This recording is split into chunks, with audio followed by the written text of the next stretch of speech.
রাদিয়াল্লাহু তাআলা আনহা বলেন, ইয়া রাসূলুল্লাহ, আমি আকাশের তারকাগুলো গুনতেছি। আল্লাহর নবী ডাক দেয়, আয়েশা, তুমি কি আকাশের তারকা গুনিয়ে শেষ করতে পারবানি? এই ভাগ দিয়ে আম্মা জান আয়েশা রাদিয়াল্লাহু তাআলা আনহা প্রশ্ন করলেন, ইয়া রাসূলুল্লাহ, ইয়া হাবিবাল্লাহ, গো নবীজি, তাহলে বলেন আকাশে যেহেতু এত পরিমাণ তারকা, তাহলে আকাশের তারকা পরিমাণ নেক আমল আছে কার আমল নামায়? আল্লাহর নবী ডাক দিয়ে কয়, আয়েশা, আকাশের তারকা পরিমাণ নেক আমল আছে আমার সাহাবী হযরত ওমর রাদিয়াল্লাহু তাআলা আনহুর আমল নামায়। আপনাদের কাছে মনে হয় কম মনে হইতেছে? পৃথিবীর জমিন থেকে 13 লক্ষ গুণ বড় সূর্য, পৃথিবীর জমিন থেকে 9 লক্ষ গুণ বড় হলো চন্দ্র। আরে সূর্য, যে সূর্যটা পৃথিবীর চেয়ে 13 লক্ষ গুণ বড় সূর্য, ওই সূর্যের চেয়ে 27 লক্ষ গুণ বড় হলো একটা তারকা। বাড়িতে বড় বলেন, মুহাব্বতে বলেন সুবহানাল্লাহ।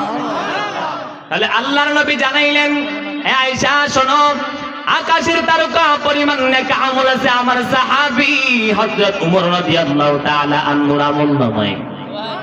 সঙ্গে সঙ্গে আম্মা জান আয়েশা রাদিয়াল্লাহু তাআলা আনহার মুখটা মলিন হয়ে গেলেন। কারণ এবার নবীজি হাত মুবারক দিয়ে আম্মা জান আয়েশা রাদিয়াল্লাহু তাআলা আনহা থুতু মুবারক ধরিয়ে উপরের দিকে চাওয়াইলেন, বললেন, আয়েশা, রাগ করছো?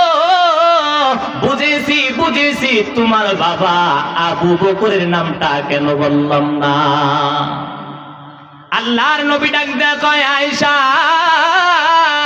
তুমি তো তোমার বাবা আবু বকরকে তুমি চিনো না রে আয়েশা, তুমি তোমার বাবা আবু বকরকে তুমি চিনো না রে আয়েশা।